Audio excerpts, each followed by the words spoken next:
Voilà. Alors, chers amis, on va reprendre la vidéo parce qu'il y a eu un souci technique. Il a eu un problème technique et la vidéo a été coupée. Alors, on va rapidement, on va aller vite. Voilà, partagez la vidéo massivement, envoyez la vidéo à tout le monde. Tout à l'heure, je vous ai salué, j'ai eu un problème technique, donc je suis obligé de supprimer la vidéo parce qu'elle a été coupée. Voilà. Donc, hier, j'ai fait une vidéo que vous avez vraiment beaucoup aimée. Et je voudrais encore vous dire merci d'avoir partagé cette vidéo. Comme je l'ai dit, il faut toujours partager la vidéo. Il faut toujours partager la vidéo. Vous avez mis le paquet hier. On était à 623 partages. On a plus de 1000 et quelques commentaires. Voilà. Aujourd'hui, on va parler de l'acquittement du président Laurent Gbagbo. On va parler de l'affaire du dossier Jacques Ewo. Voilà. Jacques Ewo qui est actuellement qui a affaire à la justice pour avoir détourné une somme de pratiquement de 6 milliards de francs CFA, c'est beaucoup d'argent.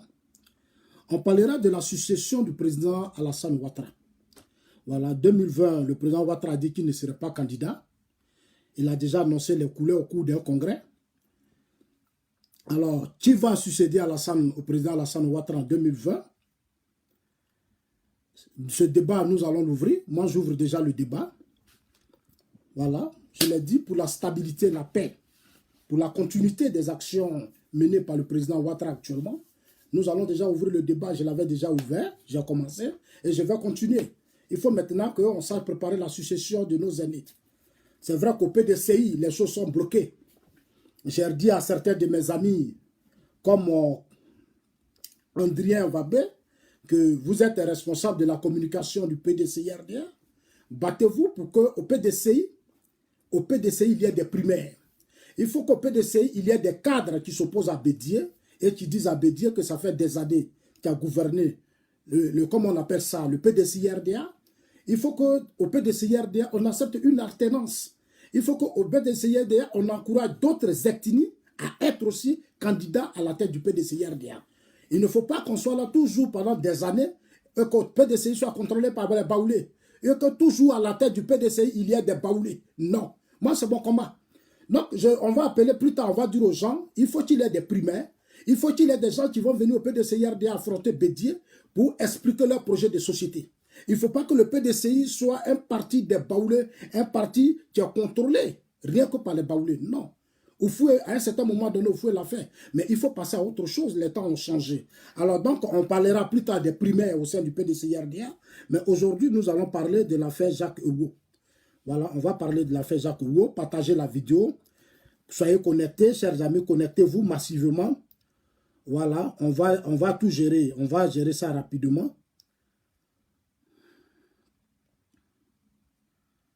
Voilà, pendant ce temps, voilà, comme je l'ai dit, il faut déjà partager la vidéo, comme vous l'avez fait hier. Envoyez ça dans tous les groupes, envoyez ça à tous vos amis. Dites-leur que Zasso en direct, Zasso est là. Voilà, il est revenu. Je vous ai dit hier que dans peu de temps, je retourne encore. Voilà, je retourne parce que on a beaucoup à faire pour notre pays. On a tellement de choses à faire pour ce pays. Alors, on va parler du soutien de Diom Soro à Jacques Ewo. J'ai vu Diom Soro qui allait soutenir. Et il dit qu'il a été saisi par le procureur. Et il est allé même à la résidence. Comme il ne pouvait pas convoquer Jacques Ewo à l'Assemblée nationale, il a préféré aller à la maison. Parce que lui, il aime faire la politique partout, il aime qu'on le regarde. Si le procureur t'a saisi, parce qu'un député aurait détourné, un maire, c'est-à-dire un député qui est devenu maire aurait détourné de l'argent, la première des choses, c'est de le convoquer dans ton bureau. Pour dire que le procureur m'a saisi. Mais comme il aime les chaînes de télévision, il aime les images, il aime qu'on prenne toujours des photos, il a préféré aller à la maison pour faire son discours politique. Il a même parlé de harcèlement. Hier, l'un de ses conseillers même l'a dit, il dit que Zasso m'a harcelé. Et Zasso a dit de payer costume pour moi. Regardez-moi ça. Un conseiller normal, responsable. Mais hier, je pense qu'il a pris sa dose. Il a bien entendu ce que j'ai dit. Parce que je ne peux pas accepter dans ce pays que des gens qui sont assis en France, à qui on paie 2 milliards, on met des billets d'avion à leur disposition. Moi, Zasso, en tant que citoyen ivoirien, que Soro a fait des réfugiés, moi, on m'attaque. Moi, je ne vais pas accepter ça. Je ne peux pas accepter qu'un conseil de Diom Soro m'attaque. Toi, tu es au Cameroun, tu es assis chez toi en France. Tu dis que tu es professeur, tu es philosophe. On prend l'argent dans les caisses de l'État. Et puis toi, on te donne l'argent de l'Assemblée nationale. Le président décaisse des milliards. On met ça à l'Assemblée nationale. Et puis on finance des gens qui sont assis à Paris. Les Franklin Niamsi. Ils sont assis à Paris. On leur donne de l'argent. Et c'est eux qui attaquent un citoyen Zasso qui a fui le pays. Il oublie que ce Franklin Niamsi oublie que Soro était censé me protéger. Il oublie que Soro là, c'est à lui qu'on a confié l'armée de la Côte d'Ivoire. Il était le ministre de la Défense. Il était le premier ministre de Babo.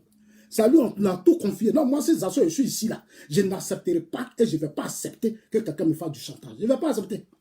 Je n'accepterai pas que ceux à qui on a tout donné, des budgets, plus d'un budget de 37 milliards par an, Soro a eu une partie de la Côte d'Ivoire. Il a géré la rébellion. Toutes les ressources du Nord, il a tout géré. Je n'accepterai pas et je ne vais pas céder devant qui que ce soit de Diom Soro. Je vous ai dit, moi, je suis serein. Et je l'ai dit et je persiste, il ne peut pas être l'héritier de Ouattara. Non, il ne pourra pas. Je ne vais pas le faire. Donc, on dit d'aller soutenir Jacques Ouo. Chers amis, moi, j'étais au plateau. J'ai fait campagne au plateau. Vous-même, je vous ai envoyé toutes les vidéos, je vous ai tout dit. Les élections au plateau, on n'est plus à ce débat. Mais le débat où nous sommes, moi, j'ai respecté sa victoire parce que notre CEI a dit Jacques Ouo a gagné. Moi, je respecte sa décision. Mais ce que je vais vous dire, ici, dans le pays de Blanc, des gens même sont en fonction et puis on les traîne devant la justice. Eux-mêmes, quand ils ont des problèmes avec la justice, ils rendent leur démission. C'est chez nous en Afrique, là, les gens n'aiment pas rendre démission. Ici, là, même si on t'a élu, on t'a nommé quelque part, ou bien tu as été élu dans une commune ou quoi, que tu as des problèmes juridiques. Une fois qu'on a dit tu as volé, tu as fait ceci, toi-même tu démissionnes. Tu démissionnes et puis tu laisses la justice faire son travail. Quand la justice va finir de faire son travail, tu seras innocenté, tu reviens prendre ton travail. C'est simple, c'est pas compliqué. Pourquoi en Afrique, nous, dans les pays francophones, on refuse de changer de mentalité? Moi, ça me fatigue. Ici, là, moi, je ne vis pas en France. Je vous ai toujours dit que je vis dans un pays qui n'a rien à voir avec la France. Je vis dans un pays où ici, là, c'est la rigueur, c'est la fermeté, c'est la transparence. Ici, ce n'est pas la corruption. Ici, là, c'est la rigueur. Non, ce que je vis ici, là, c'est ça que je vais apporter à mes parents. Ici, là, quand on dit ici, tu vas passer, c'est ici, tu passes. Ici, on ne dit pas, c'est comme ici, on ne frappe pas policier, on n'insulte pas policier, on ne jette pas cailloux sur policier. Ici, là, ça ne se fait pas. Ici, là, on ne frappe pas policier, on n'insulte pas policier, on ne tape pas cailloux sur policier. Ça ne se fait pas. C'est en Côte d'Ivoire, en France, on fait ça. Mais moi, je me suis battu pour me débarrasser de la mentalité française. C'est pour ça que je ne peux pas accepter que des gens à qui on donne l'argent du contribuable étant assis en France, les Franklin, et certains Soroyus, voyous, délinquants, qui ne comprennent rien, croient m'attaquer. Je vais vous répondre matin, midi, soir. Allez, là, dit ça. Allez-y, là, dit. Alors, chers amis, on va revenir sur le problème de Jacques Ouo. Jacques Ouo, là, son nom, Kakosi Benjo, a créé entreprise. Vous savez que Jacques Ouo, il a géré entreprise.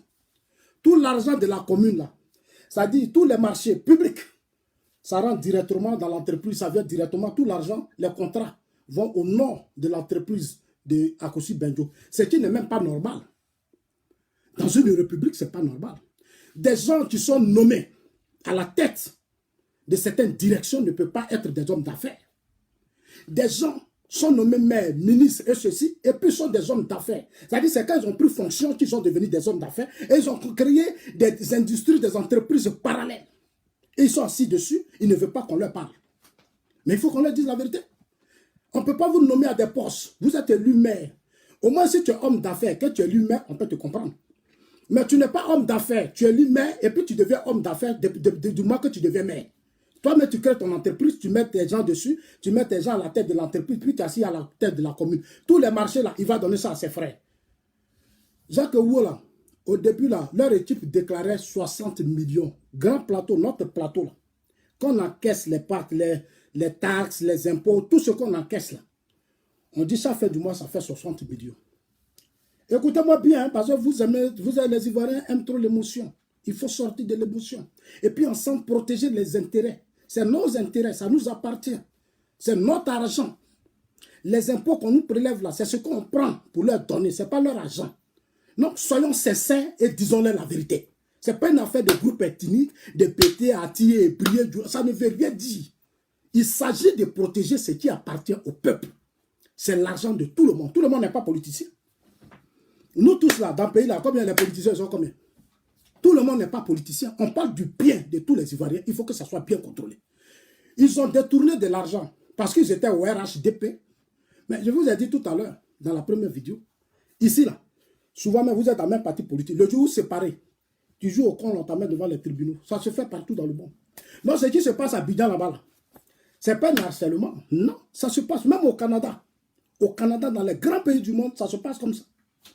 Aux États-Unis, est-ce que Donald Trump, avec ces gens, n'ont pas d'autres problèmes? Ils ont des problèmes là-bas. Il y a des sénateurs et autres qu'on convoque toujours. Et il y a des hommes importants aux États-Unis qu'on convoque toujours devant les sénateurs. On les voit dans des directs. Non, ce n'est pas des choses qu'on nous apprend. Aujourd'hui, les gens se battent pour changer des sociétés. Zasso peut être avec vous. Et puis demain, si Zasso a des problèmes juridiques, Zasso doit répondre devant la loi. Mon Nectini n'a pas le droit de venir se soulever pour dire « Ah, c'est un harcèlement Zasso ou ceci. » Non, on dit Zasso a détourné de l'argent. Zasso doit prendre ses avocats et Zasso doit s'expliquer parce que c'est l'argent du peuple. Il faut qu'on comprenne ça pour une fois de bon. Il faut que pour une fois de bon, on change de mentalité, de comportement si nous voulons faire avancer l'Afrique. Si nous voulons faire avancer nos États. Si nous voulons vraiment changer les choses, il faut qu'on change nos mentalités, s'il vous plaît. Jacques Woua a détourné 6 milliards de francs CFA. Quand Jacques Woua a conçu Benjo a perdu la commune, la nouvelle équipe qui est arrivée à la tête de la commune a déclaré 400 millions de francs CFA. Alors que sur Akosu Benjo, les taxes et autres par mois faisaient 60 millions. Quand Akosu Benjo est parti, la même équipe là, on a pris les mêmes gens qui ont travaillé, on a pris une nouvelle équipe parmi eux, qui ont dit, bon, nous là, quand l'autre était là, c'était la corruption. Nous, on ne veut plus de tout ça, on va mettre de l'ordre. Ils ont déclaré 400 millions de francs CFA. Regardez bien, hein, depuis combien d'années ils sont à la tête de la commune. Les taxes, 60 millions. Il y a une nouvelle équipe qui vient. Dès qu'on enlève Akosu Benjo, on déclare 400 millions. Regardez la marche. Regardez la différence. Ce n'est pas une affaire d'armée Zasso. Mais il faut que chacun essaie de rentrer en lui et puis essayer de raisonner. Parce que la commune, là, c'est des gens qui se réveillent matin bonheur. Qui vont travailler. À qui on paie des impôts. Et des gens sont assis là. Eux, ils volent l'argent. Ils mettent ça à la disposition de leur entreprise. Quand tu es maire, même des marchés, si tu veux les signer à gré, tu dois d'abord consulter le conseil municipal. Akosu Benjo et son fils, Jacques Woua, ne consultent même pas le conseil municipal. Ils prennent les marchés et puis vont donner ça à leur entreprise. Voilà le vrai problème. C'est ça le vrai problème. Tu ne peux pas prendre un marché d'une commune et puis aller mettre ça à la disposition de ton entreprise sans consulter même le conseil municipal avec lequel tu as été élu. Voilà le vrai problème que les Ivoiriens doivent comprendre. Ce n'est pas une affaire de dire on est contre Akosu, on est contre lui, c'est pas de ça il s'agit. Dans tous les pays, ça se fait. Nicolas Sarkozy, là, il est devant la justice. Alors que c'est lui qui allait bombarder Kadhafi. Il allait bombarder Kadhafi, mais il est devant la justice. Il est devant la justice des Français. Est-ce que vous avez vu les Français dans les rues, en train d'insulter, menacer? Non. Est-ce que vous avez vu le président de l'Assemblée nationale française aller porter son soutien à Nicolas Sarkozy? Vous avez vu des gens aller porter leur soutien? Non, on laisse la justice faire son travail. Dans mon pays. Écoutez, vous allez voir. Notre président de l'Assemblée nationale qui ne sait même pas faire la différence entre le Parlement et un maire qu'on accuse d'avoir détourné de l'argent. Parce que pour lui, Guillaume Soro, il ne parle bien de lui.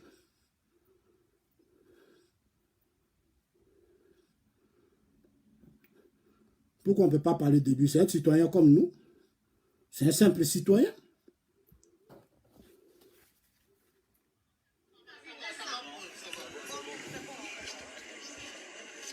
Mesdames et messieurs les journalistes, je suis ici ce soir pour rendre une visite de fraternité et de solidarité à mon collègue, le député Ouo. Vous savez que depuis, je dirais, plusieurs semaines ou peut-être même quelques mois, nous avons eu écho de l'effervescence qui a couru et qui s'est emparée, n'est-ce pas, de son activité et de sa candidature à la mairie du plateau. Pourtant, ma présence ici aujourd'hui se justifie par le fait que c'est un collègue et qu'il fallait que je vienne donc non seulement le saluer, mais mieux m'informer de la situation et des faits allégués qu'il subit. En ma qualité de président de l'Assemblée nationale, j'ai été saisi par le procureur pour mieux appréhender et apprécier ce dossier. J'ai pensé qu'il ne fallait pas m'interdire de le rencontrer. Chers amis, vous avez écouté, hein? Moi je pense que vous avez déjà tout écouté. Moi, mon combat, c'est de vous dire, c'est dire ce que je pense. On a démocratie, on est dans un pays où nos intérêts sont tous en jeu, et c'est l'intérêt national. Pour l'intérêt national, moi je ne badine pas. Je dis ce que je pense, et je pense ce que je pense, la plupart, pas être prétentieux, mais je sais, parce que je vis dans des pays modernes, je vis dans des pays civilisés, et je sais que c'est comme ça que les choses se passent. Donc moi, je dois dire ce que je pense. Ici, là, on nomme quelqu'un, quand il a un problème juridique, il n'y a pas de soutien de son parti politique. On laisse la justice faire son travail. Je n'ai jamais vu un président de l'Assemblée nationale ici parce qu'un député ou quelqu'un a détourné de l'argent, aller chez lui à la maison. Regardez les images. Parce que c'est purement politique, hein, purement politique.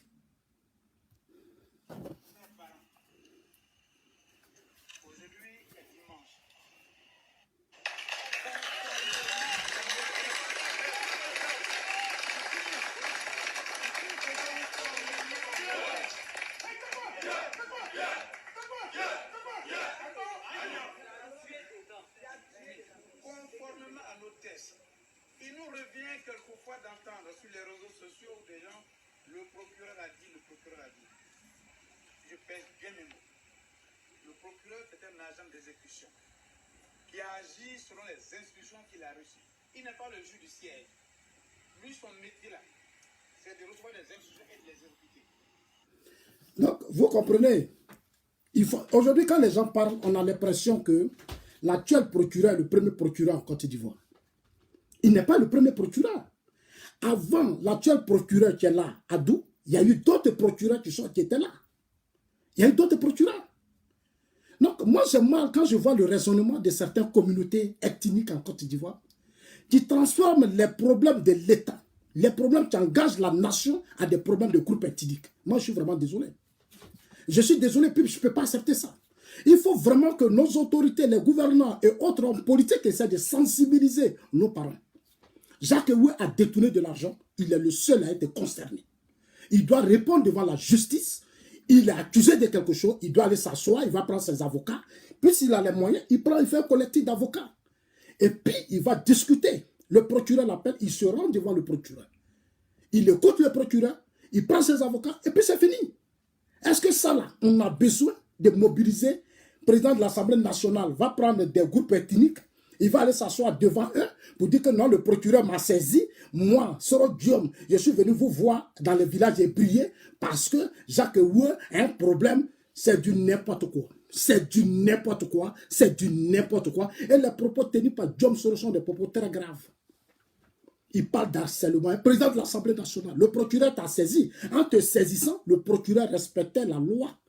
Le procureur t'a saisi parce qu'il est le président de l'Assemblée nationale. Donc, tu appelles Jacques Ewe dans ton bureau. Toi, tu appelles Jacques Ewe dans ton bureau. Tu n'as pas besoin d'aller dans les villages hébreux. Tu n'as pas besoin d'aller dans les villages hébreux. Mais tu vas dans les villages parce que Soro veut faire la politique partout. Il veut qu'on le regarde. Moi, je vous ai dit ça dans ma vidéo d'hier. Il aime faire, ça dit, lui, il se bat pour son image. Il vient être le centre de la Côte d'Ivoire. Ça dit, sans lui, là, la Côte d'Ivoire n'est rien. Lui, il a pris les armes, il est devenu puissant. C'est lui, Soro, qui doit décider de tout. Il peut faire tout ce qu'il veut. Il peut se comporter comme il veut. Djikawi était là-bas. Alors que Djikawi a volé 18 milliards dans ce pays. Djikawi a volé 18 milliards. Il n'a pas été jugé. Jusqu'à présent, il n'est même pas inquiété. Il dit tout ce qu'il veut. Il s'en fout. Il s'en fout. Il y a un qui est là. Jacques Ewe a volé 6 milliards. Moi, Zazola, Si j'ai volé l'argent, si on dit demain, ça soit détourner l'argent, je demande à ma famille, ne vous approchez pas. Je dis à ma famille, j'ai l'argent, prenez mon avocat, laissez mon avocat faire mon travail. Je ne veux pas que ça soit une affaire d'État.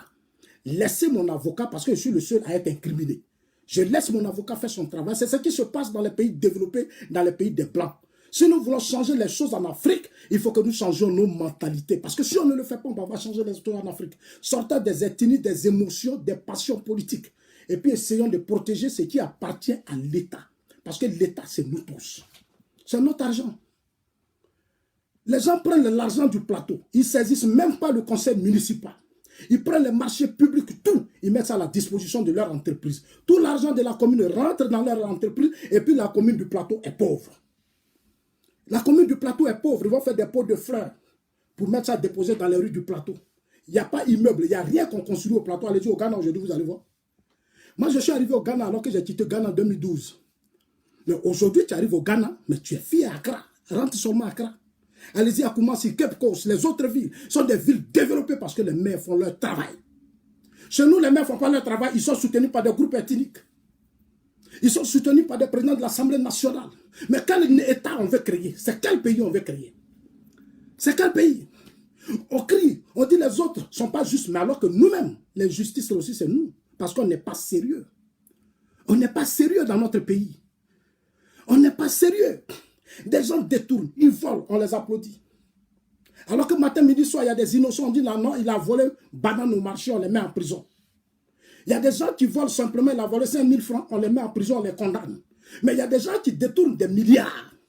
Et ils sont là en train de détourner des milliards, on les applaudit. Mais quelle société on va faire avancer? Si on ne se bat pas pour combattre les dinosaures même qui volent l'argent du pays et qui mettent ça à leur compte, mais on ne peut pas avancer. On ne peut pas avancer dans nos sociétés. J'ai vu des commentaires. Et les propos tenus par Diom Soro sont des propos très graves. Il ne faut pas, Diom Soro est président de l'Assemblée nationale. La mairie là, c'est une commune. C'est l'argent des gens qui payent les taxes et les impôts. On dit l'argent a été volé, alors que Diom Soro laisse Jacques Ewo répondre de ce qu'on lui reproche. C'est tout à fait normal. Et puis il est écrit dans la loi que quand un maire a volé l'argent, on peut le destituer. Au Canada, on destitue des maires. Au Canada, matin, midi, soir, on enlève des maires à leur poste au Canada. Ici, là, on le fait en Suisse. Dans les pays développés, on le fait. Si tu as détourné de l'argent, on t'enlève. On t'enlève. Est-ce que ça, on a besoin d'aller porter soutien à quelqu'un? Et puis tenir des discours d'harcèlement. Pourquoi? Parce que, pourquoi ils le font? Les Djikaouis ont volé l'argent, 18 milliards. Les Djikaouis se promènent dans le pays. Alors que sous Gbagbo, on dit que les tapés d'eau ont détourné de l'argent. On les a mis en prison. Moi, j'ai vu des gens qui ont applaudi ici qu'on arrêtait les tapés d'eau et autres. Ils disaient que non, c'était normal. Mais pourquoi autour des autres, ce n'est pas normal? Ça veut dire que nous-mêmes, les Ivoiriens, on n'est pas sérieux. Nous, les Ivoiriens, on n'est pas sérieux. Hier, quand on arrêtait d'autres, puis on les mettait en prison, parce qu'ils ont détourné de l'argent dans la filière café-cacao, certains disaient que non, c'était normal, parce qu'ils aimaient un chef d'État. Ils aimaient un parti politique. Ils aiment un groupe ethnique, mais ça ne peut pas faire avancer nos sociétés en Afrique. Ça ne peut pas faire avancer nos sociétés. On ne peut pas avancer avec cette mentalité. On ne peut pas. Quelqu'un détourné de l'argent, il est interpellé par le procureur, il est interpellé par la justice. Ça ne doit pas être une affaire d'ethnie, ça ne doit pas être une affaire de parti politique. On doit le laisser répondre de ce qu'il a fait. Sous le FPI, on a toléré les crimes de Diom Soro. Tout ce que Diom Soro a fait a été toléré. Ces crimes, tout, on a amnistié Diom Soro. Donc, lui, pour lui, c'est normal. Comme lui, hier, il l'a fait. Il a détruit, il allait casser la BCAO. BCAO, là, c'est plus de des centaines de milliards que Soro a pris. Mais jusqu'à présent, Soro n'a pas été attendu. Gbagbo a camouflé l'affaire. Gbagbo a camouflé l'affaire de Diom Soro. Donc, notre argent, l'argent que des États ont mis dans la BCAO, l'argent est resté comme ça. Jusqu'à présent, Soro n'est pas inquiété. Non, pour lui, tous ceux qui volent là, Soro doit les soutenir. Mais ce n'est pas normal. Ce n'est pas normal. Ce que Soro fait n'est pas juste. Tous ceux qui soutiennent à quelque chose, et Jacques Ewo, je pense que vous n'avez pas encore compris beaucoup de choses. Il faut lever le débat. Il faut lever le débat.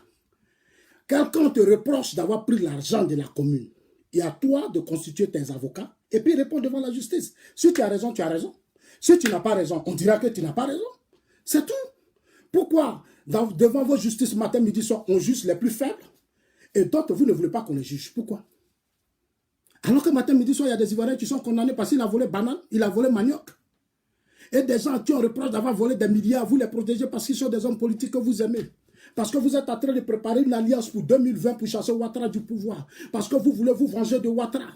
Voilà vraiment, voilà l'esprit de la politique actuelle en Côte d'Ivoire. Comment on va faire pour prendre le pouvoir pour se venger de l'autre? Voilà le combat politique en Côte d'Ivoire. On va le renverser, on va faire la guerre. Voilà l'esprit du combat politique en Côte d'Ivoire. Un président de l'Assemblée nationale qui est en même temps vice-président du RDR et qui ne démissionne même pas, qui se comporte comme un opposant au sein de ce parti. Mais dans ce parti, tout le monde accepte. Bon, ça dépend des cadres du RDR, ça a eu de voir. Mais moi, Zassola, il n'y a pas de débat dessus. Moi, j'ai dit, il n'y a pas de débat dessus. Tu ne peux pas être vice-président d'un parti politique et tu vas aller voir Bédier, faire des alliances avec Bédier, et puis attaquer le régime dans lequel toi, tu es vice-président. Mais on en est où? Bon, c'est au RDR de voir, c'est au cadre du RDR de voir. Bon, les discours qu'on tient, bon, écoute, moi, ça ne m'intéresse pas. Mais si au RDR, il y a des députés qui estiment qu'à un certain moment donné, ils ont donné leur caution à Soro, ils doivent prendre la parole pour dire notre Assemblée nationale, Soro doit partir. Ça se fait. Ça se fait. Mais ils sont tous là, ils sont mieux, ils jouent le jeu. Les gens sont dedans, peut-être à cause de l'argent. Ils aiment l'argent. En Côte d'Ivoire, les gens aiment l'argent, l'argent, l'argent. Et on va prendre l'argent du contribuable pendant que le peuple souffre. On prend l'argent, on s'approprie et puis on fait ce qu'on veut.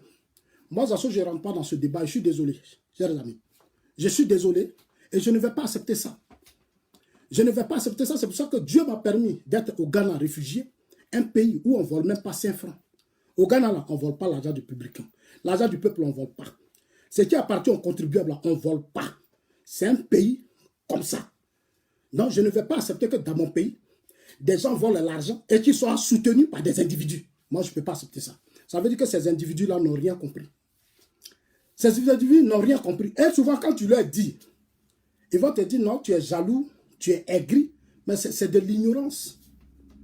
En fait, c'est carrément de l'ignorance. Ça veut dire que tu n'as pas été à l'école, tu ne sais même pas ce que tu sais même pas ce que tu dis. On dit on a volé l'argent du peuple, l'argent que les gens ont cotisé, les gens souffrent. Comme toi, tu es paresseux, tu ne sais rien faire, tu ne fais rien. Pour toi, c'est normal qu'on vole l'argent et tu vas te justifier ça. Il faut arrêter ça. Il faut qu'on arrête ça. Parce qu'avec cette mentalité, on ne va pas avancer. Regardez, aujourd'hui, Paul Kagame a parlé. Il est allé à Abidjan, il a dit la corruption, celui là, il a combattu ça. Parce que la corruption, c'est ça qui donne, lutter contre la corruption, c'est ça qui fait la force d'une nation. Lutter contre la corruption, les détournements de deniers publics, c'est ça qui fait la force d'une nation. Ce que Jacques Ouo a fait là, Jacques Ouo doit répondre devant la justice. Et je dis à Jacques Ouo qu'il arrête de distraire les gens. Qu'il soit PDC ou pas, nous, ça ne nous intéresse pas. Qu'il soit pro-Bédier, ça ne nous intéresse pas. Ce qui nous intéresse, Jacques Ouo doit se lever, prendre ses avocats et puis répondre de l'accusation. Voilà. Il faut qu'il réponde. Il doit aller s'asseoir devant les juges pour dire qu'en réalité, moi, Jacques Ouo, voilà. Nous, on veut comprendre. C'est tout. C'est simple, c'est pas compliqué. Au lieu d'aller chercher Soro, aller chercher la fille Nguessa qui ne comprenait rien. La fille Nguessa qui était à la tête de ce pays ici, puis les gens ont fait du n'importe quoi, ils ont coupé le pays, ils ont pris une partie des richesses du Nord. Ils n'ont rien fait. Non, eux, ils veulent imposer ça sous Ouattara. Moi, je voudrais dire au procureur Adou, continue de faire ton travail, il ne faut pas te laisser distraire. Tu es un procureur, tu n'es pas le premier procureur. Voilà, sous Gbagbo, il y a des procureurs qui ont mis des gens en prison parce qu'ils ont détourné de l'argent dans la filière café-cacao. Alors qu'en réalité, ceux qui ont détourné sont actuellement en Europe. Afi même l'a dit. Afi nous dit, pendant qu'on arrêtait l'Angélique Kili, les tapés et autres, Afi était dans ce pays, il n'a pas parlé. Maintenant, comme il en parlait avec Stéphane Kipré, Afi nous dit que Stéphane Kipré, c'est lui qui a fait la signature et qui a détourné des milliards dans la filière café-cacao. Aujourd'hui, tous les militants du FPI sont muets.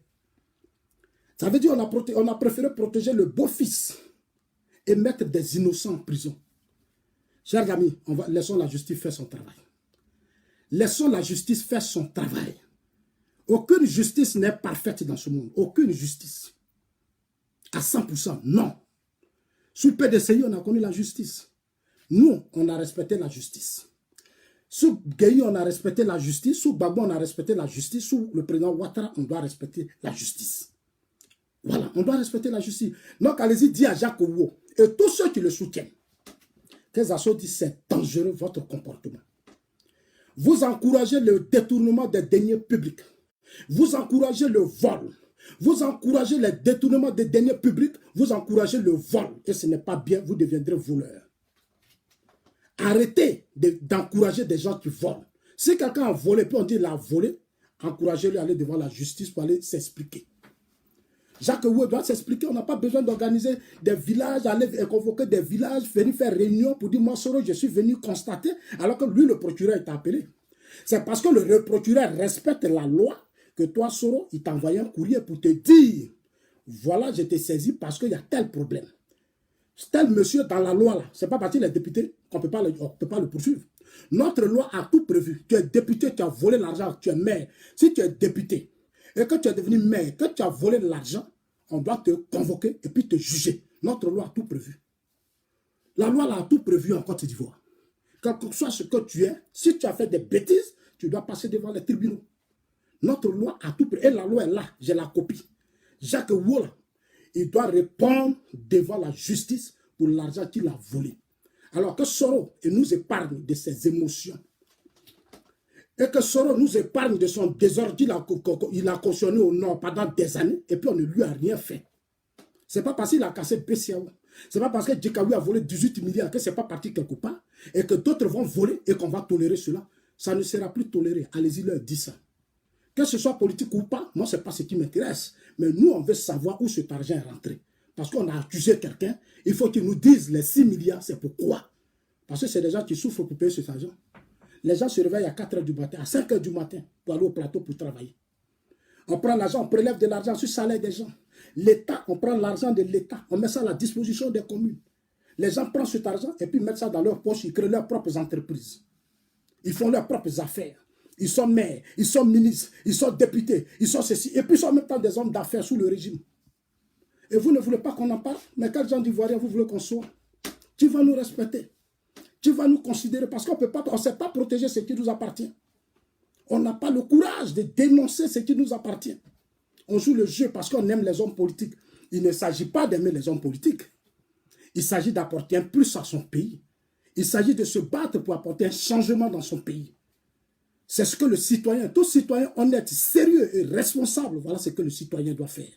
Un citoyen ne doit pas rester là pour lui dire, c'est mon frère. Il est de même ethnie, il est de la même région que moi. Ça ne tient pas. C'est ça qui fait le retard de nos continents et de nos États. Il faut qu'on apprenne à changer les choses. Moi, je dis Dieu merci, parce que j'ai eu la chance de venir dans des pays où on sait faire la différence entre les groupes ethniques et l'intérêt général et les biens du peuple et la richesse nationale. Ici, on ne tombe pas dans les émotions, dans les amours des hommes. Non, ce n'est pas ça. Ici, là, les gens, ce qui appartient au peuple, là, tu dois gérer ça bien, sans voler 5 francs. Tu as volé 5 francs, tu vas en prison. Tu as volé 5 francs, là, tu vas en prison, parce que ce n'est pas pour toi. On t'a nommé, tu dois faire ton travail. Tu ne peux pas prendre les marchés publics dans un pays et puis mettre ça à la disposition de tes amis. Ça ne se fait pas. Ça ne se fait pas. Voilà, il faut qu'on comprenne ça comme ça, chers amis. Maintenant, allez-y dire à Diom Soro qu'il n'a qu'à apprendre à faire la différence entre son poste de député ou assis à l'Assemblée nationale où n'apporte rien à la Côte d'Ivoire, ou passe son temps à manipuler les gens, distraire le peuple de Côte d'Ivoire, ou veut qu'on le regarde sur mal. Il n'a qu'à savoir faire la différence. Allez-y lui dire ça. Ses propos déplacés, là, il faut qu'il arrête ça. 2020 est loin, mais c'est aussi court. 2020 est loin, mais c'est aussi court. Son jeu qui consiste à courir derrière tous les chefs d'État, Bédier, Gbagbo, puis manipuler les gens là, il faut qu'il arrête ça. Allez-y lui dire ça. Et en tant que président de l'Assemblée nationale, nous, on respecte son institution. Il faut qu'il arrête, il faut qu'il apprenne à respecter la justice. Allez-y lui dire que Zasso dit, il faut que tu apprennes à respecter la justice. On respecte ton Assemblée nationale. Tu es là, il y a des Ivoiriens qui sont hors de la Côte d'Ivoire. Au Ghana, qui ne mangent pas, tu as faim. Toi, Soro, tu ne fais rien. Des milliers d'Ivoiriens dont tu as fait réfugiés, ils sont là, dans la sous-région. Tu ne t'es jamais déplacé pour aller leur apporter un sac de riz. C'est toi qui passes ton temps à narguer le peuple de Côte d'Ivoire. C'est toi qui passes ton temps à pouvoir nous opposer, nous prendre pour des imbéciles, pour ton image. Parce que toi, tu vas être président. Mais dis-lui que Zasso dit, nous, on est là pour parler aux Ivoiriens. Et chaque Ivoirien va comprendre. Il y a temps pour les amusements, et puis il y a temps pour construire le pays. Parce que le pays, là, c'est notre intérêt, hein, c'est la vie de nos enfants. C'est notre pays à nous tous. Hein. Il y a la vie de nos enfants, de nos petits frères, ce qu'on va laisser à nos enfants, à nos frères. Si tu passes ton temps à produire seulement que les gens, demain, il ne faut pas accuser quelqu'un de la souffrance de tes enfants. Si tu passes ton temps à souffrir, insulter les gens, menacer les gens pour des gens, demain, là, quand demain tu ne seras pas là, dans ta tombe, là, il ne faut pas accuser les gens hein, pour tes enfants. On cherche à organiser un pays, discipliner un pays, mettre les gens à leur place pour que les richesses profitent à tous nos enfants. Les richesses profitent à tout le monde et que le pays soit stable. La stabilité du pays, là, c'est ça qui apporte la paix et c'est ça qui change nos conditions de vie. Mais plus il y a l'instabilité, il y a le désordre. S'il y a des individus qui veulent se faire croire, qui veulent se prendre pour des dieux en Côte d'Ivoire, mais on restera toujours pauvre. On restera pauvre. Si on doit passer notre temps à dire non, j'aime Gbagbo, j'aime lui là, j'aime Bétier, j'aime Soro, on va rester dans ça là. Mais on restera toujours mentalement pauvre. Ce n'est pas la communauté internationale, c'est nous-mêmes. Parce qu'on n'est pas prêts. On est plus accrochés, mais nos groupes ethniques, nos amitiés et autres n'ont rien à voir avec la vie d'une nation. La vie d'un peuple, non. Non. Il faut que nous fassions attention, faisons attention. On veut changer une société. Le pays, la Côte d'Ivoire, souffert des guerres, des crises, de certaines injustices, des corruptions et autres. Aujourd'hui, nous voulons corriger cela. Le Rwanda a pris un pas sur nous. Aujourd'hui, le Rwanda est devenu une grande nation parce que les Rwandais ont changé de mentalité, sont sortis dans des débats politiques et ils se sont mis au service de leur pays. Moi, je suis là pour dire aux Ivoiriens, mettons-nous au service de notre pays dans l'intérêt de nos enfants. Un homme, quand tu as mis au monde, tu dois te battre pour laisser quelque chose à tes enfants. C'est ce combat qu'on est en train de mener. Ce n'est pas pour être un mec par quelqu'un ou pour mourir par quelqu'un. Ceux qui le font sont des gens qui n'ont encore rien compris. Je suis désolé, mais la plupart des gens qui sont encore dans cette logique tribale, ethnique, amour des partis politiques n'ont encore rien compris. La logique de faire le culte de la personnalité n'ont encore rien compris. Il faut savoir lever le débat. Il faut savoir lever le débat. En tout cas, c'est ce que moi je voudrais vous dire. Je suis là ce soir pour vous dire certaines vérités. Je suis allé en Côte d'Ivoire, j'ai vu un pays. Je l'ai dit hier dans ma vidéo. Depuis qu'Oufou est mort, aucun chef d'État n'a fait comme Ouattara. Venez me dire le contraire. Aucun chef d'État n'a fait comme Ouattara. Il n'y en a pas. Il n'y en a pas. C'est vrai, tout n'est pas rose. Je le dis, tout n'est pas rose. Beaucoup de choses doivent être faites. Beaucoup de choses doivent être corrigées sur le régime du président Ouattara. Mais en matière de développement, Ouattara a apporté beaucoup. Il a apporté beaucoup à la Côte d'Ivoire et il continue de faire beaucoup. On a vu Gueye ici, il est venu faire Palab. Bédi est venu faire Palab. Gbagbo même là, on n'en parle pas. Il est resté dans Palab tout son temps. En train de justifier le petit coup d'État de 99 que Soro lui a imposé, la petite rébellion que Soro lui a imposé. Gbagbo a passé tout son temps à justifier ça. Nous-mêmes, on est rentré dedans, on a mis nos têtes dedans. Aujourd'hui, quand on est dans le pays des Blancs, c'est maintenant qu'on comprend que pendant des années, on a fait des bêtises, on a fait des erreurs. C'est maintenant qu'on comprend qu'en Afrique, dans nos États africains, c'est tout dans les pays francophones, on joue à nos mentalités, on joue à nos consciences. Les gens ne sont pas prêts véritablement à faire la politique pour sauver le peuple. Les gens jouent à la conscience du peuple parce que les gens sont encore dans ce système ethnique, dans ce système tribaliste et autres. Les gens sont enfermés dedans, mais il faut les enlever dedans. C'est le sens de mon combat.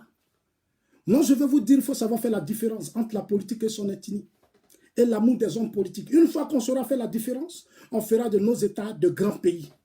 Chaque citoyen doit contribuer à changer les choses. Ici même, les citoyens, moi, un jour, il y a quelqu'un, un Érythréen, qu'on a fait venir ici. Un jour, il a mangé bonbon, papier, il a fait tomber ça. Mais il y a un citoyen qui l'a interpellé, il dit ça, on ne dépose pas ça ici. Il a pris, il a mis ça dans la poubelle. Parce qu'il y a des poubelles dans tous les coins. Quand tu as fini de manger quelque chose, on ne jette pas ça dans la rue. Donc, chaque citoyen doit porter sa part à la stabilité, à la paix, au développement dans un pays. Le citoyen, ce n'est pas celui qui doit être euphorique, rester dans la passion, dans l'émotion, le tue de la personnalité. Non, le citoyen, le pays t'a fait. Qu'est-ce que tu apportes à ton pays? Voilà le débat. Donc, nous, on fait partie des hommes qui avons compris, même si on n'a pas eu de grandes études, mais la connaissance des choses qu'on a eues, nous, on a pris ça sur le terrain, ça nous permet d'apporter notre plus en Côte d'Ivoire. Donc, allez-y, dis à Diom Soro, qu'est-ce que ça dit? Ce que tu fais là, on ne fait pas ça.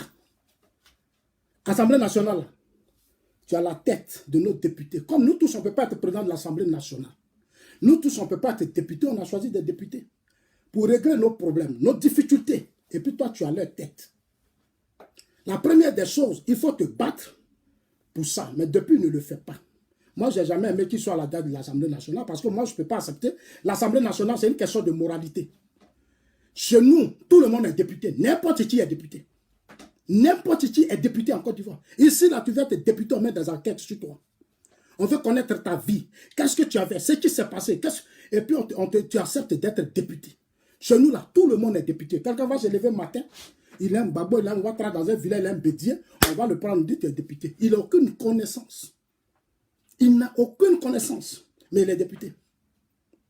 Il est député, parce qu'on ne sait pas ce que ça veut dire le député, on ne sait même pas ce que ça veut dire. Chez nous, tout le monde peut être député. Des gens vont voler, ils vont piller, ils vont devenir faire du n'importe quoi, mais ils sont députés. On va les applaudir, on va voter. C'est notre représentant. Mais pour que quelqu'un représente une nation, il faut qu'il soit de bonne moralité. Il faut qu'il soit de bonne moralité avant d'être député. Regardez vos députés en Côte d'Ivoire. La plupart de certains, aujourd'hui, sont devenus soroïstes. Même au sein du PDCI-RDA, regardez, ils sont députés pour Bédier. On est député pour défendre un peuple. On n'est pas député pour un président du parti politique. Ou bien pour un président de l'Assemblée nationale. Regardez notre Assemblée nationale. Il y a des soroïstes qui sont députés. Des députés sont soroïstes à la tête de notre Assemblée nationale. Des députés sont soroïstes. Et on est d'accord avec ça. On est d'accord.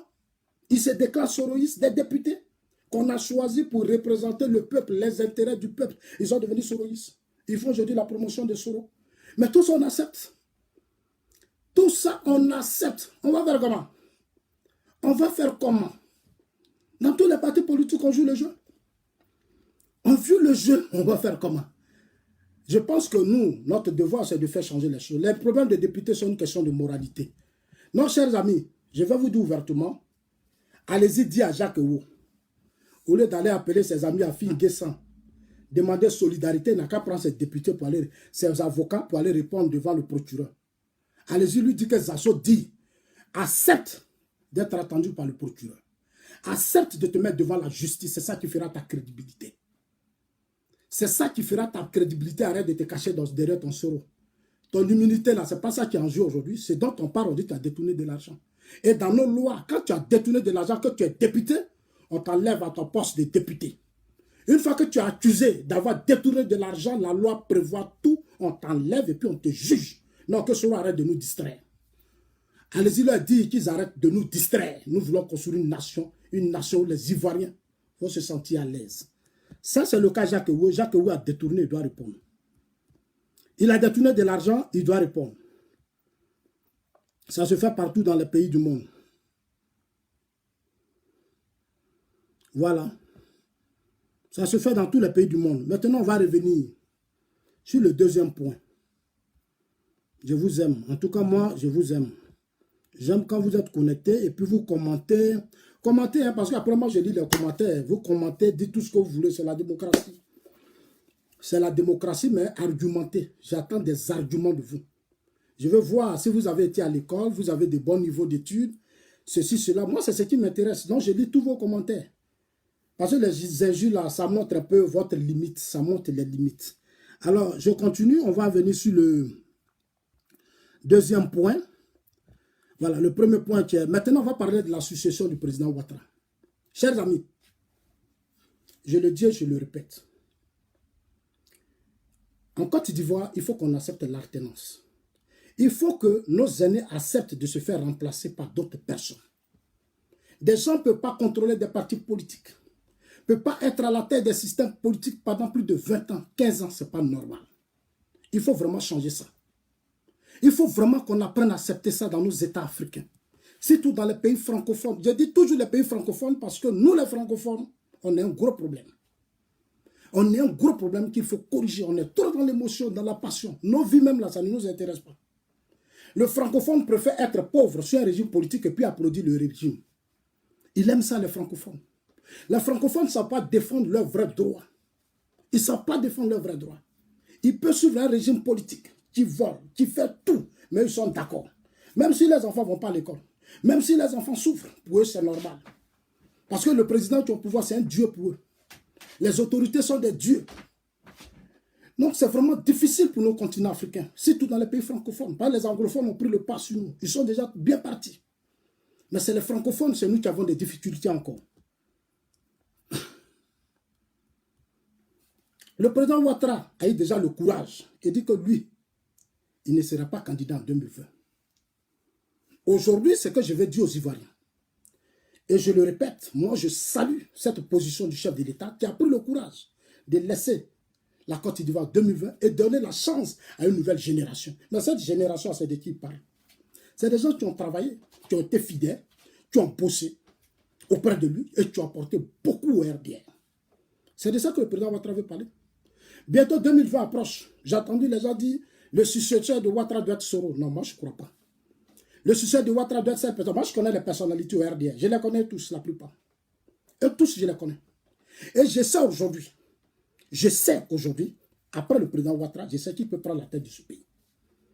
Je sais qu'il peut prendre la tête de ce pays. On peut citer Gon Coulibaly, je le connais. On peut citer peut-être Bitogo, je le connais. On peut parler d'Ahmed Bakayoko, je le connais. On peut parler de Soro, je le connais. Mais Soro, moi-même, je ne vais pas rentrer dans son débat parce que c'est un manipulateur. Il ne sait même pas ce qu'il veut. Voilà, lui, il veut faire tout par la force. Il a tout eu par les armes. Il va tout faire par les armes. Il va tout faire par la violence. Mais nous, on ne va pas lui donner la chance cette année.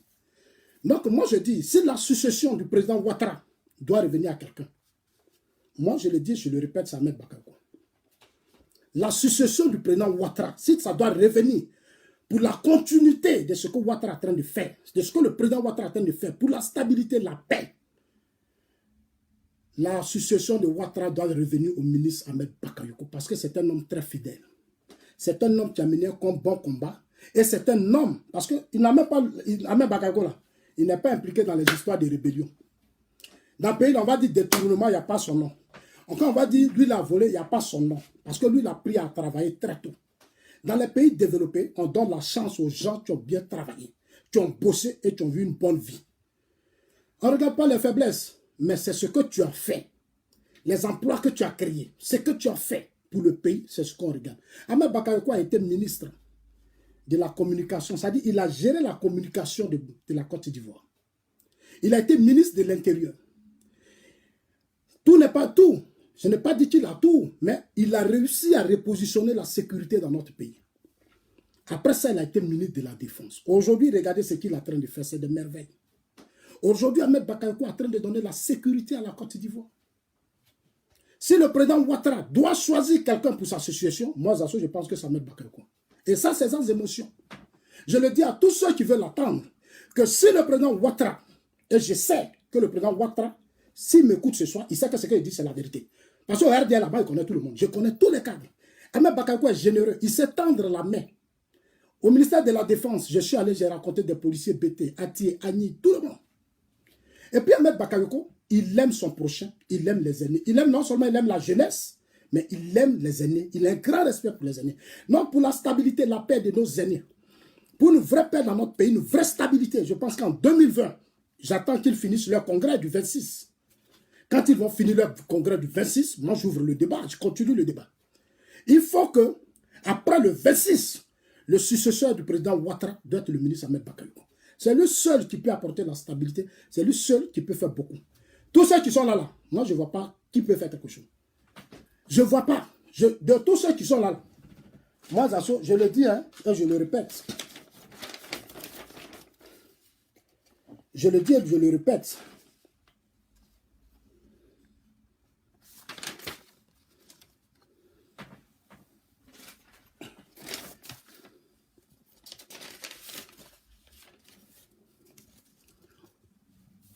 Voilà. Non, chers amis, il a géré le ministère des Affaires, il a géré notre ministère de l'Intérieur. Il a fait ce qu'il pouvait faire. Aujourd'hui, là, Ahmed Bakayoko a déjoué plus de 57 coups d'État. Il a déjoué plus de 57 coups d'État. Depuis le ministère de l'Intérieur jusqu'au ministère de la Défense, il a déjoué plus de 57 coups d'État. Voilà ces gens-là dans les pays civilisés, développés là. C'est ces gens-là qu'on donne le pouvoir. C'est à ces gens-là qu'on donne le pays. Ce n'est pas émotion. Quand je regarde aujourd'hui la Côte d'Ivoire, je regarde ces personnalités politiques, que ce soit Gbagbo, que ce soit Charles Blé Goudé, que ce soit Bédié, que ce soit au sein des partis politiques, la personne que moi je vois aujourd'hui pour succéder au président Ouattara, c'est Ahmed Bakayoko. Parce qu'il est rigoureux, il est ferme, et puis il sait ce qu'il fait. Il a l'amour de son pays, il aime son prochain, il est généreux et il aime la Côte d'Ivoire. Il aime la Côte d'Ivoire. Il aime vraiment la Côte d'Ivoire. Et c'est un jeune, il a un esprit de jeunesse. Dans l'armée, Il y a des militaires, des gendarmes, des policiers. Quand je prends ma voiture, puis je sors, ils m'ont dit, Zassou, on t'a vu à la télévision avec Ahmed Bakayoko. Pardon, battez-vous pour que ce jeune prenne ce pays. Je leur ai dit, c'est ce qui va être fait. Dans l'intérêt de la jeunesse, en 2020, on va se battre pour que la Côte d'Ivoire revienne à Ahmed Bakayoko. C'est lui seul qui peut aider la jeunesse. Parce que très jeune, il a travaillé, il a employé des milliers d'Ivoiriens. Il a créé ses entreprises. C'est un homme d'affaires. Depuis longtemps, Ahmed Bakayoko est un homme d'affaires. Il est celui qui tend la main à tout le monde. Ahmed Bakayoko ne sait pas faire la différence. Il est ouvert. C'est quelqu'un de très, très ouvert. Il ne sait pas faire la différence entre les gens des partis politiques. Pour lui, tout le monde est la même chose. Pour lui, tout le monde est la même chose. Le jour où tu racontes Ahmed Bakayoko, je ne le dis pas pour vous faire plaisir. Mais moi, je vous dis ce qui est la vérité. Ici, là où nous on vit, là, on nous apprend à étudier les hommes politiques. Ici, là, on apprend les gens à étudier. Avant même les élections présidentielles, on sait déjà qui va être président. Parce qu'ils étudient les gens. Ils regardent ton background, ils regardent ce que tu as fait, l'amour que tu as pour le pays. Ahmed Bakayoko est resté l'un des fidèles. Même quand Ouattara avait des problèmes, comment, il est resté l'un des fidèles. Ahmed Bakayoko n'a jamais organisé un coup d'État contre le président Ouattara. Ahmed Bakayoko n'a jamais cherché à déstabiliser le président Ouattara. Ahmed Bakayoko a toujours soutenu Ouattara là où il est. Depuis dans l'opposition. Donc je voudrais dire à la jeunesse du RDR, aux partisans du président Ouattara, et surtout au RHDP, qui va se constituer bientôt. J'attends le 26. C'est pour ça que nous avons créé le mouvement Génération 2020. On va aider nos aînés à partir tranquillement, mais en même temps, on va leur donner la stabilité, on va leur donner la sécurité. On va préparer leur retraite tranquillement. Bédié sera en paix. Laurent Gbagbo aussi, demain, il rentre en Côte d'Ivoire, il sera en paix. Bédié sera en paix. Tout le monde sera en paix. Qui va créer leur stabilité, ça c'est Ahmed Bakayoko, parce qu'il est aimé par les aînés. Ahmed Bakayoko, là, il est aimé par Gbagbo, il est aimé par Bédié, il est aimé par le président Ouattara, il est aimé par Mabri Touakus. Parce qu'il est ouvert, il aime l'homme. Il peut avoir, c'est un humain, il peut avoir quelques faiblesses. Mais en matière de gestion des affaires publiques, il est très rigoureux. Et ça, c'est très, très important. Ça, ce sont des qualités très importantes. Aujourd'hui, regardez en Côte d'Ivoire, depuis qu'il a pris le ministère de la Défense. Aujourd'hui, dans mon pays, il y a caméra. Tu es là-bas au fond. Tu peux faire tes bêtises, mais on te voit déjà sur les écrans ici. On a des caméras partout. C'est pour ça que ceux qui voulaient faire des coups d'État, des rébellions, quand on lui a donné le ministère de la Défense, quand on a donné le ministère de la Défense à Ahmed Bakayoko, les tentatives de coup d'État à Bouaké, c'est qui a voulu faire sauter le président Ouattara. Vous-même, vous avez tout suivi. Je vous ai dit dans mon direct qu'à Bouaké, c'était un coup d'État. Soutenu par ceux qui ne sont pas encore satisfaits. Et tu crois que c'est par la force qu'on doit leur donner le pouvoir. C'est par la violence qu'ils vont céder au pouvoir d'État. Quand on a donné le ministère de la Défense à Ahmed Bakayoko, vous-même, vous voyez aujourd'hui, il y a un coup d'État. Il a déjoué beaucoup de coups d'État. Il se lève, il va en France, en Russie, partout dans tous les pays du monde, parce qu'il veut donner la sécurité à son pays. C'est ça un vrai citoyen, un homme qui aime la Côte d'Ivoire, un homme qui aime son pays, qui aime son peuple. Il faut aller partout pour protéger ton pays. Ce que le FPI n'a pas fait en 10 ans. Les ministères chargés des défenses sous Babou ne l'ont pas fait. Sous Bédié ne l'ont pas fait. Sous Gueye ne l'ont pas fait. Mais sous le président Ouattara, Alassane Ahmed Bakayoko est partout. Il est fidèle. Il aime le président Ouattara. Il est humble. Et puis dans son langage, Ahmed Bakayoko ne s'est pas frustré. Il ne s'est pas insulté. Il ne s'est pas manipulé. Quand Ahmed Bakayoko va chez Laurent Gbagbo, il va voir un père. Quand Ahmed Bakayoko va chez Bédié, il va voir un père. Quand il va chez Ouattara, il va voir un père. Il va voir des ennemis. Il va voir des ennemis. Alors que d'autres, quand ils vont là, c'est pour manipuler, pour accéder au pouvoir d'État. Encourager les coups d'État, encourager les rébellions. Parce que sans ça, ils ne sont rien. Sans ça, ils ne sont rien. On lui a lancé un grand défi. On lui a lancé un grand défi. Le président Ouattara lui a confié la responsabilité du ministère de l'Intérieur. Dans un pays qui a été cassé. Mais vous voyez, les gens même sont allés créer des microbes pour essayer. Mais aujourd'hui, le pays est devenu calme, le pays est devenu serein. Ça veut dire chaque jour, Ahmed Bakayoko essayait de faire monter la menthe, il fait monter les choses. Il s'entoure de bonnes personnes, des hommes puissants, consciencieux, qui aiment la Côte d'Ivoire, des gens qui ont rêve, des gens qui tiennent à ce pays, et des gens, des intellectuels qui vont partout, et qui ont toujours compris qu'ailleurs, leurs amis apportent beaucoup à leur pays. Il s'est fait entourer de ces gens-là. Aujourd'hui, ils sont en train de faire des merveilles en Côte d'Ivoire. Chers amis, j'étais au pays. Je me promenais seul. Et quand les gens me voyaient, ils étaient surpris. Donc, ils m'ont dit, Global, tu te promènes seul. Je dis, non, le pays est tranquille. Je l'ai prouvé sur le terrain. Je n'avais même pas souvent de voiture. Je me déplace seul, je vais dans les supermarchés. Parce que quand je suis en voiture, je suis avec des gens, on peut me reconnaître facilement. Donc, souvent même, je me déplace seul. Mais ceux qui me reconnaissent facilement me disent, ah, mais en Global, je leur dis, n'ayez pas peur. Moi, mon rêve là, c'est que dans ce pays, on se promène seul sans être inquiété. C'est le sens de mon combat. Sans être, comme on appelle ça, humilié, insulté. C'est le sens de mon combat. Je l'ai vu. J'ai vu un ministre de la Défense qui fait un excellent travail. Donc, bientôt, je ferai une vidéo pour dire au président de la République, et militants RDR, pro-Ouattara, aux Ivoiriens, que quand on veut parler des leaders générationnels, ça met Bakayoko. Quand on veut parler des leaders générationnels, ça met Bakayoko. Ce n'est pas quelqu'un d'autre. Aujourd'hui, là, toutes les stars planétaires, les stars du monde entier aiment Ahmed. Pour sa simplicité. Pour sa simplicité. Et puis, il aime son travail. Quand tu lui confies une tâche, il le fait jusqu'au bout. La preuve en est que jusqu'à aujourd'hui, il n'y a pas coup d'État. Il n'y a pas de rébellion. Donc, les gens, qu'est-ce qu'ils font? Ils changent des tactiques. Mais nous aussi, on voit clair dedans, puisqu'il y a longtemps, on est dans la politique aussi. Non, on connaît les gestes. Si tu changes de part, tu tiens des discours, nous, on te regarde. Il allait à Bobo. Il dit que moi, Ahmed, là, je portais veste. J'étais assis dans le bureau. Mais ils ont oublié que depuis le commencement du RDR, même la sécurité du RDR, du président Ouattara Samed qui était le responsable. Il est le chargé de la jeunesse, ça dit, la jeunesse là, c'est lui. Il s'est battu pour que des milliers de jeunes au RDR aient du travail. Il s'est battu pour financer les projets des milliers de jeunes du RDR. Il n'était même pas encore ministre. Non, voilà les grands défis qu'on doit relever, chers amis. Il faut savoir les choisir les gens et puis les mettre à des postes importants pour le pays, pour la paix, la stabilité et la sécurité dans notre pays, chers amis. 2020 approche. Je l'ai dit, la succession de Ouattara, si ça doit revenir à quelqu'un, c'est mon opinion. Je l'assume. Et je sais de quoi je parle. Je l'assume et je sais de quoi je parle. Si le président Ouattara veut confier la Côte d'Ivoire à quelqu'un, avec son épouse, si la jeunesse des partis politiques du RHDP veulent confier la Côte d'Ivoire à Alassane Ouattara, je sais que 90% des jeunes sont d'accord avec moi que ce que je dis c'est vrai parce que j'ai été à Abidjan. J'ai raconté des leaders de jeunesse politique. J'ai rencontré beaucoup de monde. Ces gens m'ont dit certaines faiblesses qu'on doit corriger. Mais des gens m'ont dit encore beaucoup de force. Ils m'ont dit, Zasso, nous là, on aime Ahmed Bakayoko. J'ai dit, mais pourquoi? Il dit, frère, il est le seul qui ouvre sa porte pour qu'on rentre et qui nous écoute. Mais quand il finit de nous écouter, il règle nos problèmes.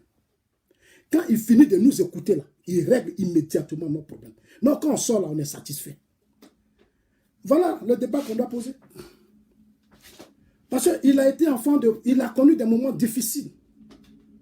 Il a connu des moments difficiles. Et Ahmed sait que la stabilité, c'est de faire de sorte à trouver du travail à la personne. Quand tu as du travail, tu es stable. Quand tu as un problème, tu dis, ah, je veux créer un magasin. Je veux faire ceci. Il faut qu'on te donne les moyens pour créer ton magasin. Tu veux devenir infirmier, tu veux devenir ceci. Il faut qu'on regarde tes diplômes, tes bons grands, ce que tu peux faire, puis on te met à la place qu'il faut te mettre. Une fois que tu es là, tu deviens libre toi-même. Ta liberté, là, ça vient de ton travail. Donc, le combat d'Ahmed Bakayoko, c'est faire de sorte que chacun ait quelque chose et soit libre. La liberté, c'est le travail. C'est ton travail que tu fais. C'est ce qui est dans ta banque. C'est ta maison. C'est ce qui est dans ta poche, là. C'est ça qui fait ta liberté. Liberté, ce n'est pas discours. Liberté, ce n'est pas discours. Liberté, c'est le travail de l'homme. Ce n'est pas comme sous des régimes où on a fait danser des gens, les amis dans la rue et ils parlent d'indépendance. Toi, tu n'as pas de situation, tu ne travailles pas, tu n'as rien et tu parles d'indépendance. Tu n'es pas libre, mais toi, tu as libéré qui? Toi, tu n'es pas libre, tu vas libérer qui? Dis-moi. Ton enfant est malade, tu dois aller mendier chez le voisin. Tu n'arrives pas à manger. Tu n'arrives même pas à t'occuper, régler les problèmes de ta famille. Et tu dis, tu vas donner l'indépendance à la Côte d'Ivoire. Mais quelle indépendance tu vas donner à la Côte d'Ivoire? Nous sommes dans un monde qui a changé. Le monde appartient à ceux qui travaillent. Alors, chers amis, chers Ivoiriens, dans peu de temps, je vous ai dit qu'Ahmed Bakayoko a déjoué plus de 50 coups d'État. Sur le régime Gbagbo, on avait eu un ministre de la Défense comme Ahmed Bakayoko. Je pense que Gbagbo ne serait pas aujourd'hui à la CPI. Gbagbo ne serait pas aujourd'hui à la CPI. Mais il n'a pas eu des hommes comme Ahmed Bakayoko. Regardez depuis qu'il est là. Le président Ouattara, lui, le grand défi, c'est à Bobo. Il a fait une campagne à l'américaine. Encore, il a du tonus, il a la force pour faire la campagne. Lui-même, il s'est levé. Il allait faire sa campagne à Bobo. Il s'est mis, s'est investi dedans. Il a gagné à Bobo. Il a gagné à Bobo. Il a eu mon soutien sur les réseaux sociaux. Mais il a gagné à Bobo. Il a gagné parce qu'il est aimé par la jeunesse. Il s'est réglé, il est partout. Il n'a pas peur. Il aime son prochain. C'est ce monsieur-là, en 2020, que nous, on va dire, on va mettre à la tête de la Côte d'Ivoire. Chers amis, moi, c'est mon opinion. C'est eux-là qu'on va mettre à la Côte d'Ivoire. Donc, la succession de Laurent Gbagbo et du président Ouattara ne va pas venir de qui que ce soit. Sa succession-là, et je sais que le président Ouattara est conscient que sa succession-là, il doit bientôt discuter pour dire que ma succession-là, donnons ça à Ahmed Bakayoko. Parce que ce qui doit être important, c'est la paix, c'est la stabilité. On ne va pas donner la Côte d'Ivoire aux revanchards, aux gens qui vont venir avec, des gens qui vont venir avec un esprit vindicatif, un esprit de vengeance et de haine, qui vont venir tuer les autres, parce que hier, ils avaient des problèmes avec eux, qui vont venir se venger contre les assauts et tous les autres. Ce n'est pas ceux-là que nous allons mettre à la tête de la Côte d'Ivoire. Nous allons mettre les gens à la Côte d'Ivoire qui vont venir donner l'amour, qui vont donner l'amour à la Côte d'Ivoire. C'est ce combat que moi, j'engage avec mes amis. 2020, on ne donnera pas à qui que ce soit. 2020 reviendra, à mon avis, ça va revenir à Ahmed Bakayoko. Chers amis, maintenant le quatrième point, c'est l'acquittement de Laurent Gbagbo. Alors, ça fait bientôt 7 ans que moi, j'ai essayé, depuis le début, j'ai dit aux gens, le procès qui soit juridique, mais il est aussi peut-être politique. Il est politique. Et il fallait qu'ensemble, on trouve des solutions. Aujourd'hui, la CPI, les juges de la CPI viennent d'acquitter Laurent Gbagbo et Charles Blé Goudé. Ce matin, nous avons tous suivi le procès. Pour le moment, je ne peux pas encore me prononcer. Je ne peux pas aller au bout de ce que je vais dire parce que, en même temps que le procureur dit qu'il acquitte Laurent Gbagbo, il donne une chance encore au procureur de faire un appel. Il donne en même temps une chance au procureur de faire un appel. Ça me fatigue un peu. Ça me fatigue un peu, donc je préfère attendre. Je préfère attendre. Voilà, je préfère attendre. Je ne vais pas pour le moment dire quoi que ce soit.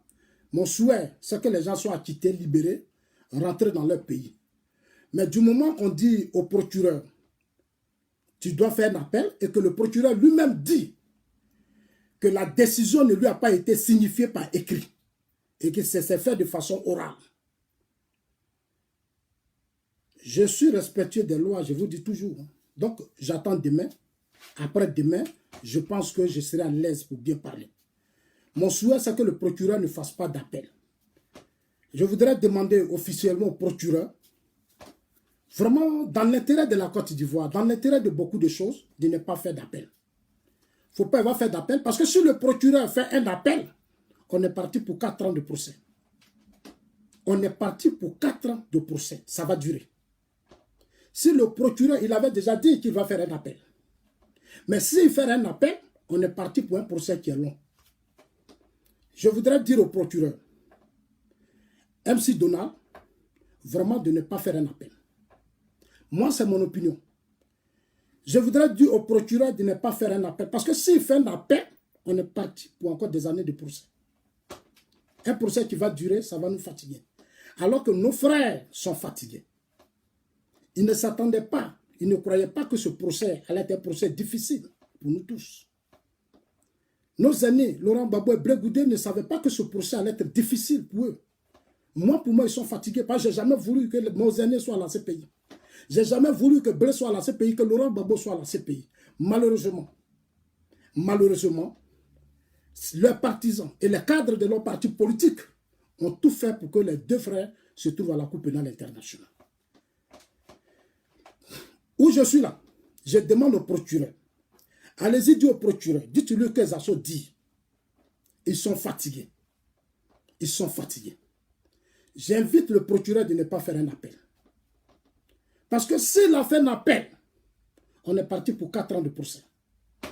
Rien n'a encore réglé. C'est pour ça que je dis que je ne peux pas me prononcer pour le moment, chers amis. Parce que moi, j'ai dit je ne rentre plus dans les émotions. Je ne rentre plus dans les choses. Je préfère dire les choses de façon claire pour faire attendre aux uns aux autres ce qui est clair. Si le procureur fait un appel, on est parti pour encore un procès qui sera long. Si le procureur fait un appel, allez-y dire au procureur que Zasso dit qu'il ne faut pas faire un appel. Parce que s'il fait un appel, on est parti. Je n'ai pas aimé quand le juge a dit Laurent Gbagbo est acquitté. Blé Goudé est acquitté. Et en même temps, il donne l'autorisation au procureur, selon la loi.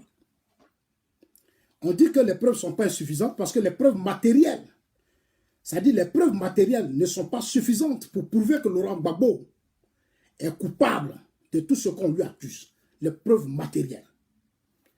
Moi, je prends acte de la décision de la justice.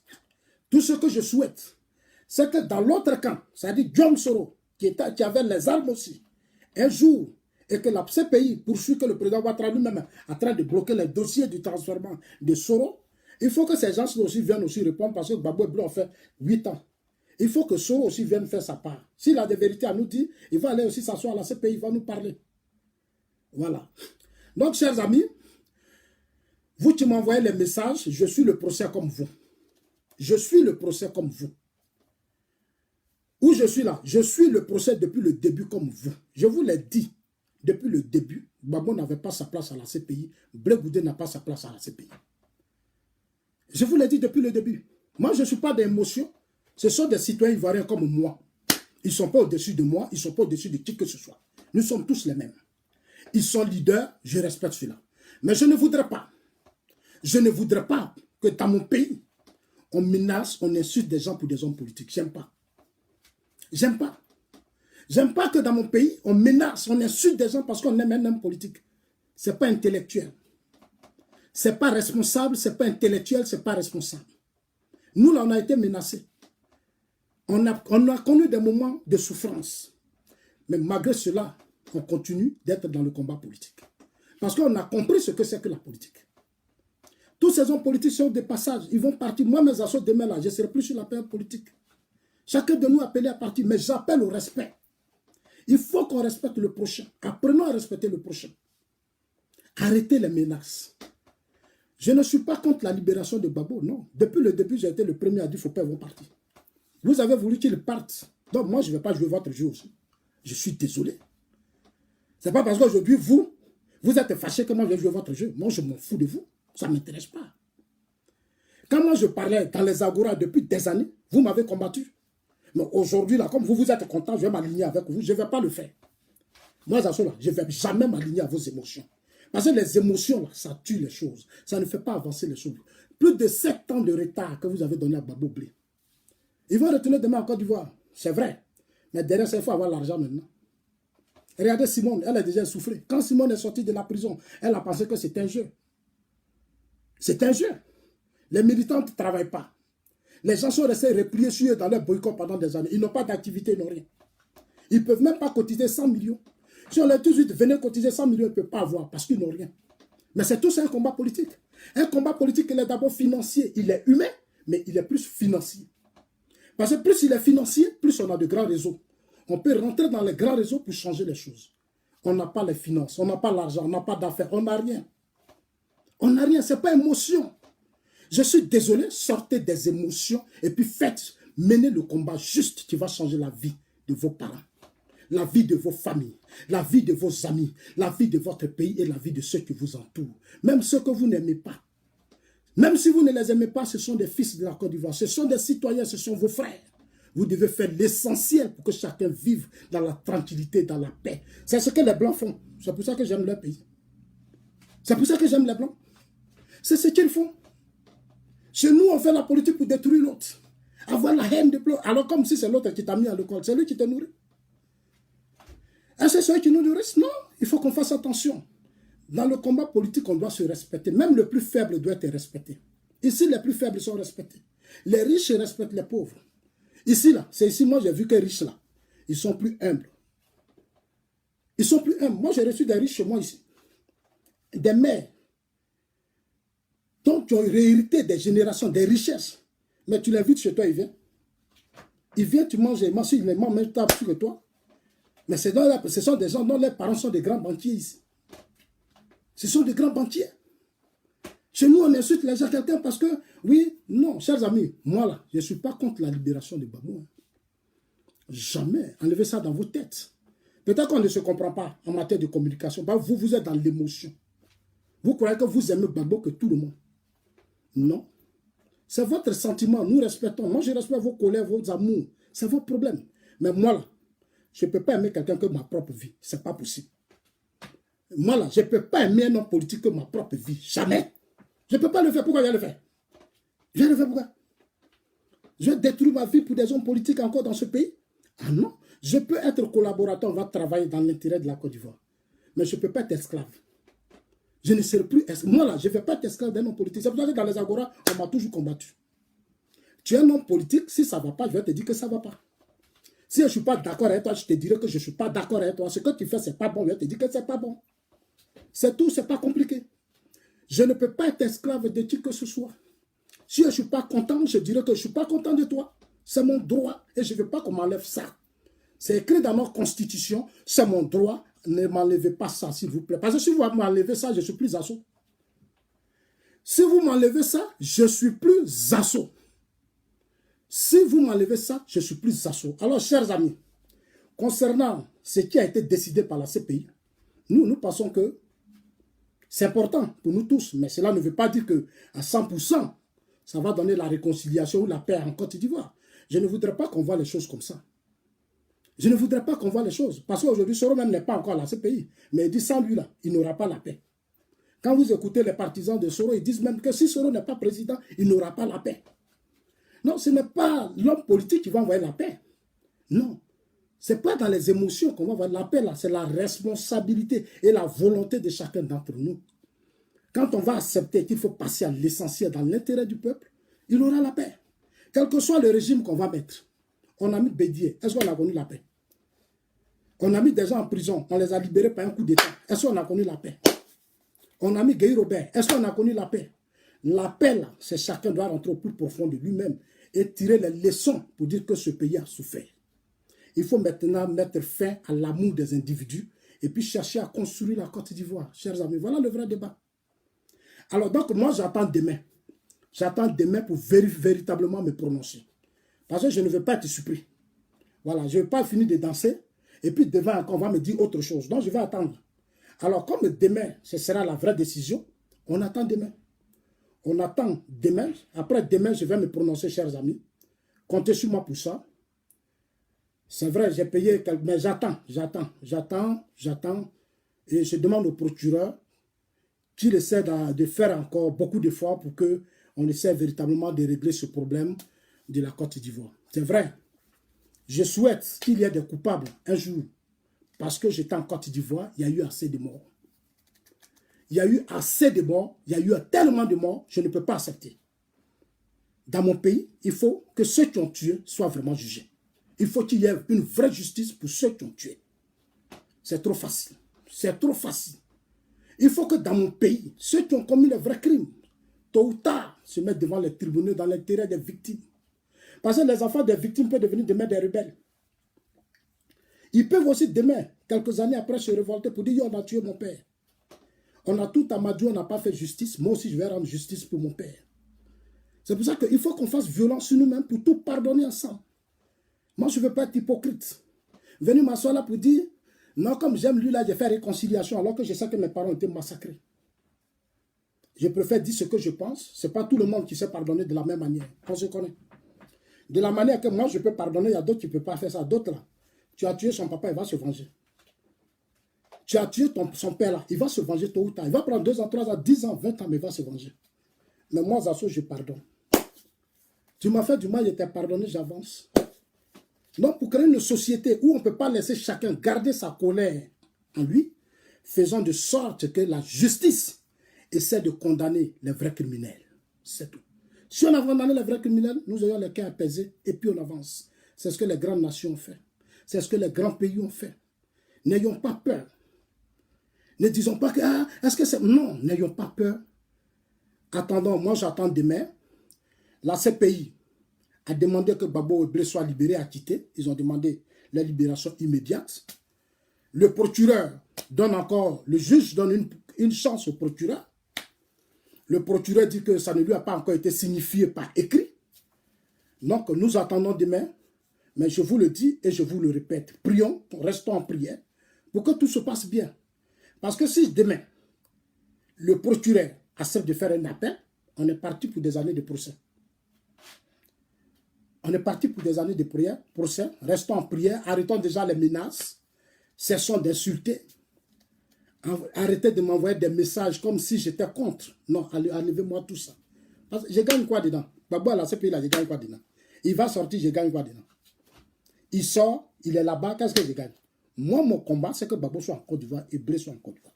C'est vous qui ne voulez pas. Si c'était moi seul, là, il y a longtemps, Blé était en Côte d'Ivoire, Gbagbo était en Côte d'Ivoire. Il y a longtemps. Mais comme la loi est la loi, on dit non, le procureur encore doit faire appel. Donc moi, ça me fatigue. Non, aidez-moi à convaincre le procureur pour ne pas qu'il fasse appel.